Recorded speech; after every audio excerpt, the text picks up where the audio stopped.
Well, kia ora folks. I was reading an article from Boardworks the other day, and it was questioning or talking about why is it that some people don't feel comfortable expressing their opinion in meetings and going with groupthink. And I'll include the link to the article in the notes below. And they quoted a study and it said that people quite often went against their own intuition to actually go with the shared opinion of others, but just having one dissenter in the group allowed other participants to feel free to express their opinion that at times they might not have done so. And so it has a great quote. It says, even one dissenter makes it easier for others to voice an opinion. So I'm going to give you the 4 things they talked about in the article that can help avoid groupthink.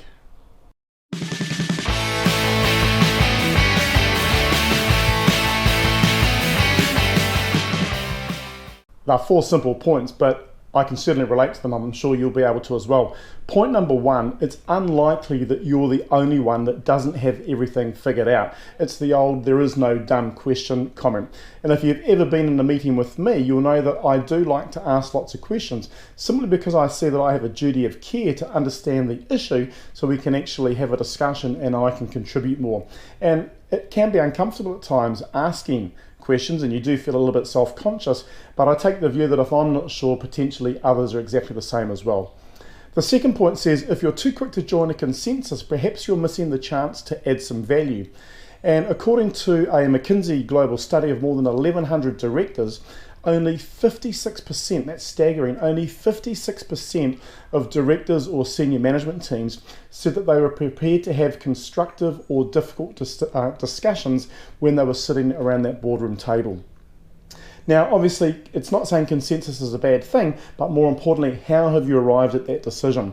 And I remember a quote from Jim Collins years ago. It talks about autopsies without blame. And the key point there was that when it comes to making a decision, we're not looking at scoring political points.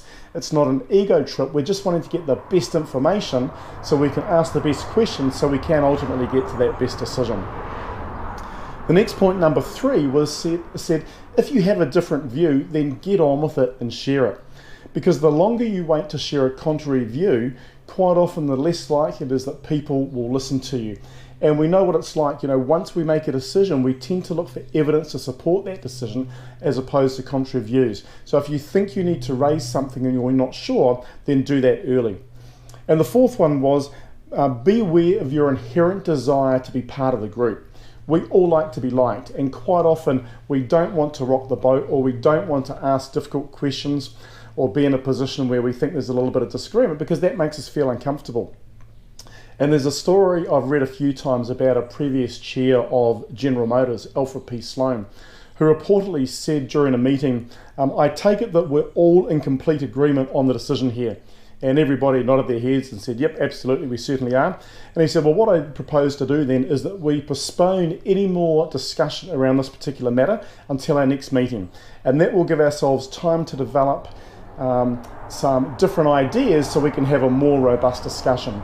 So don't try and make a decision because you think it's what the group wants to hear. Make the decision because it's the best decision that needs to be made. So thanks for taking the time to watch this. Hopefully you got some ideas out of it. Love to hear any comments that you might have. If you like what you saw, give it a thumbs up, subscribe to the channel, and until next time, catch you later. Bye-bye.